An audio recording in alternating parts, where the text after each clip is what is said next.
नमस्कार, मैं श्वेता आपका जनहितैषी में स्वागत करती हूं। जन जन की बात जनहितैषी के साथ। तो चलिए रुक करते हैं आज की प्रमुख खबर पर। मां अत्याचार करती है, मासूम को रोता देख पिघला जज साहब का दिल। कोर्ट ने पलट डाला अपना ही फैसला, कस्टडी देने से किया इनकार। 8 वर्ष की बच्ची के आंसुओं ने अवैध कस्टडी से जुड़े एक मामले में हाई कोर्ट को अपना आदेश बदलने पर मजबूर कर दिया। कोर्ट ने कहा कि बच्ची बचपन से ही दादा दादी से भावात्मक रूप से जुड़ी है, ऐसे में उसे अलग करना ठीक नहीं है। हालांकि बच्ची को रोजाना याची से मिलने देने का आदेश दिया गया है।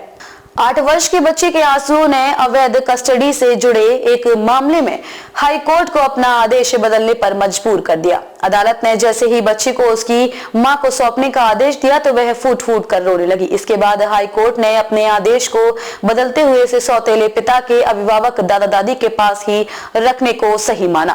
कोर्ट ने कहा कि बच्ची बचपन से ही दादा दादी से भावात्मक रूप से जुड़ी है, ऐसे में उसे अलग करना ठीक नहीं। तरनतारन निवासी महिला ने हाई कोर्ट को बताया कि पहले विवाह से उसे एक बेटी हुई थी और कुछ समय बाद ही उसके पति से उसका तलाक हो गया। इसके बाद उसने दूसरा विवाह किया, अपनी बेटी के साथ दूसरे पति के साथ रहने लगी। कुछ समय बाद दूसरे पति के स्वजनों ने उसे घर से निकाल दिया और उसकी बेटी को अवैध तरीके से अपने साथ रख लिया। याची ने कहा कि दूसरे पति के स्वजनों बच्ची के दादा दादी का उसकी बेटी से कोई रिश्ता नहीं है और ऐसे में उसकी बेटी उसे सौंपी जानी चाहिए। याची की बेटी को भी बुधवार को कोर्ट में पेश किया गया। हाई कोर्ट ने जब याची को उसकी बेटी सौंपने का आदेश जारी किया तो बच्ची फूट फूट कर रोने लगी। कोर्ट को बताया गया कि एक बार उसकी मां ने उसे अपने साथ लेकर गई थी तो कमरे में बंद कर अत्याचार किया था, खाना भी नहीं दिया था।